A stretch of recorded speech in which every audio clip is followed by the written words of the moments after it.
What's going on, everybody? Welcome back to ProjectTT. It's obviously been a while since the last upload, but today we're basically just going to be installing this silicone turbo intake pipe from ECS Tuning because my original one basically just shredded itself. I don't even know what happened.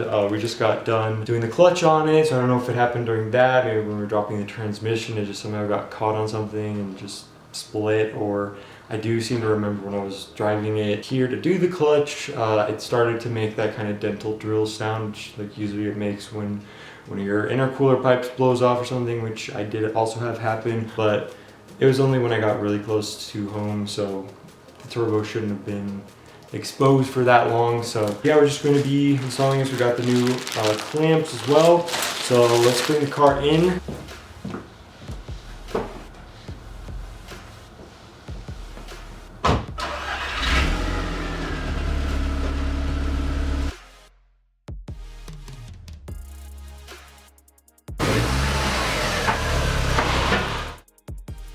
Alright, so you can see the filter I'm using is actually off a Honda S2000 because it's pretty much one of the only paper cone filters out there, and it actually is a perfect fit over the MAF here on the 225. You can get it to fit the other 1.8Ts that have a smaller diameter tube here, but you do need a reducer for that. The reason I don't go with a K&N or something is just I don't personally prefer the cloth filter. Yeah, it's nice that you can keep cleaning it and reusing it, but it simply doesn't filter the air as well. So this is the way to go. I actually was able to find this cool red and black one because most of them you'll find are probably going to be a white paper filter and then a green on the edges. So this one is made by Hastings, and I think it's the only one that you can find that's a red and black. There's a lot that show pictures of a red and black, but you'll order it and get it in the mail and it's actually white and green. I've already disconnected the MAF because I have to in order to be able to start it, but basically you're just gonna, if you have a regular air box, you're gonna obviously remove that. If you got an aftermarket intake, you should know how to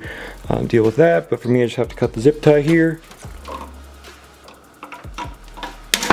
Now we can just remove this band clamp that is holding on our MAF to the tube itself. Pull it off. Alright, and now we're gonna look at the new tube. I'm just gonna take it out here. So like I said, I went with the ECS tuning option. There's other options out there, but this was basically pretty much actually the cheapest one that's not from China. And it comes with all the clamps you need as well, which is important because a lot of times the old ones won't fit around the thicker hose. So it looks like we have 4 outlets other than the main ones to undo on the car. One's for the diverter valve here. There's other just vacuum lines and things, and obviously you'll undo it from the turbo, which is just down there. Mine's obviously already undone, so we don't have to worry about that. So it should be fairly straightforward install, and if you have a right-hand drive car, it'll be even easier because you won't have your master cylinder in the way here. Some of the clamps are going to be the single-use pinch clamps, so you'll have to cut those off. And then you can either use regular hose clamps, or if you have new ones of this type, you can use those. I might end up doing that as well. About half of them are just the regular screw-on band clamp style, and about half of them are like single use. So yeah, when it comes to hose clamps, I usually just like to use the same type that was put on at the factory unless it becomes an issue. Like I know one of my intercooler tubes down there, the regular band clamp that was used wasn't doing the job anymore. It kept popping off, so I had to use one of these stainless steel types. I think I'm actually just gonna cut the hose here since we won't be reusing it obviously, and it'll make it easier. Let's get rid of that. We'll deal with this part later. And then there should just be 2 more connections down there. It actually looped one of the vacuum hoses through a little channel on the tube itself, which you won't have to worry about with the new one. But it's going to be kind of annoying here. So I'm just going to unplug from this end.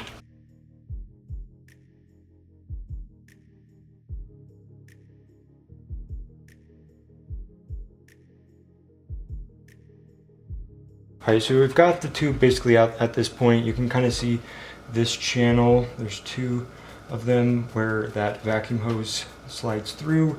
Obviously you're not gonna be able to do that with the new one if you get an aftermarket one. So you might need to find some kind of solution for that, or we might just leave it where it is. But we've just got two more lines to disconnect here.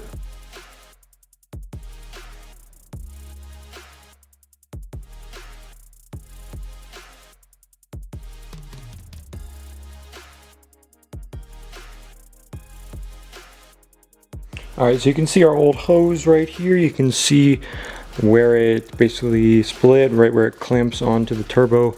So maybe what happened is because of the aftermarket intake, taking more air in, it couldn't handle the extra pressure. But this one, I always want to compare the old to the new to make sure everything is the same. I think we should be good. Alright, and before we get started, if you look down in there, you can see our little tiny turbo, little KO4. That's what we're going to be attaching to. Alright, now for reinstallation, you obviously want to make sure that you put the clamps on beforehand and tighten it a little bit.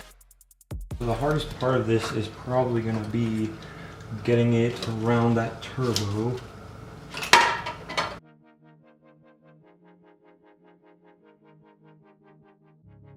Alright, so I've just finished the install here. We've got it clamped onto the turbo down there. That is definitely quite difficult to do. And then all four other connections as well. I just basically used the band clamps on the three places that had them originally, which is here at the turbo and at the diverter valve, and then regular stainless steel pinch clamps on the other three. And now the only thing left to do is attach our MAF housing and our air filter onto the pipe. Plug in connector. We should be good to go. Alright, so there is our finished product. See, definitely looks nice, and of course is going to outperform the original. It wasn't too difficult to install. It was definitely worse than I thought, but you should be fine if you're decently handy. Alright guys, so if all you came here to see was how to replace your intake tube, then this is the end of the video. But for those of you who have been wondering what's been going on with this project since my last upload, I think it's actually been almost 2 years since the last video. So I just wanted to quickly fill you guys in, just in case you aren't following my Instagram, which by the way is at ProjectTT.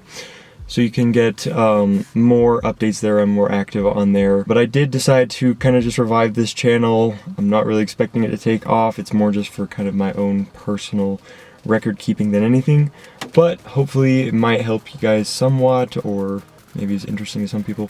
But anyways, I think the last video was when I got my new wheels and tires, so I still am happy with those. Shortly after that, I was having issues with noises in the rear suspension, and just sounded like something broke, but it still drove fine. So what actually happened was the driver's side rear spring had snapped into like several different pieces, and I think so had the passenger side a little bit as well. So I ended up replacing both of those. I went with lowering springs. They're only like about 17 millimeters or 13 or 17 millimeters shorter, I don't remember. So after I did those, I wanted to get the front springs, even though they were fine. I just wanted to even out the ride height, obviously. I ended up doing those, and for some reason they didn't lower it at all. And still an issue I'm kind of battling to this day. But I think what it is when I replace my struts, the Bilstein kit that I got comes with new bushings, and those bushings are a little bit taller than the factory ones, so they cause the car to lift a little bit at the front. So I'm gonna get that corrected hopefully soon. It's again been almost 2 years that I've been dealing with that issue. Then after that, everything was fine up until I think about April or May of last year, so it'll be 2020. I was having an engine misfire, and I didn't know nearly as much as I know about cars as I do now, so I figured that it was some massive engine failure or something, and I should just dump it now while I can, I guess. But it actually just turned out to be one of the ignition coils, because obviously we know those go quite frequently on 1.8Ts. So after I replaced that, I still kind of just wasn't feeling it with the car anymore, and I did actually sell it to a friend of mine. So then after that, I did end up replacing this car with a 2008 Audi S5 with the V8, and that car was awesome. Although after only a few months of owning it, I did unfortunately total it. So that was goodbye to that, and basically I didn't know what to do at that point, so I kind of asked my friend, kind of jokingly, hey, do you want to sell me the TT back? And he actually didn't take it as if I was joking. He thought I was serious, and he actually did really want to get rid of the car already. Just, I guess, needed something larger or something. So that actually ended up working, although in those 4 short months, the values on the TTs increased dramatically actually, and I ended up paying almost double what I sold it to him for to get it back, but I did kind of talk him a little bit lower, but still it was a pretty big hit. But the connection I had with this car, I really found it to be worth it, and it's still continuing to increase in value, so I do think that it was and is a good investment still. So then after getting the car back in October of last year, so I've had it back for over a year now, it was just about to hit 150,000 miles. So that happened in early December, and I did a whole bunch of services and had it inspected by the dealer and all kinds of things. Pretty much full tune-up. We're talking coils, plugs. I did do the upgraded ignition system, so the red top coils from newer Audis, and also the NGK Iridium spark plugs for also newer Audi's, one heat range cooler, and obviously oil change, transmission fluid change. I did my cone filter intake upgrade and fuel filter. There was a whole bunch of things I can't even remember. Rear brake discs and pads. Basically got the car sorted, and then everything was pretty good up until about March, when my radiator started leaking really bad. I ended up going with the Mishimoto aluminum performance radiator, which is actually for a 1999 to 2002 Golf, but it can fit other cars such as the Jetta, the TT, with some modifications like bending the AC tube and cutting the radiator support a little bit. Interestingly, I didn't have to do any of that. It just kind of fit. I just put in some stainless steel washers as spacers between the core support and the radiator, and it actually fit perfectly.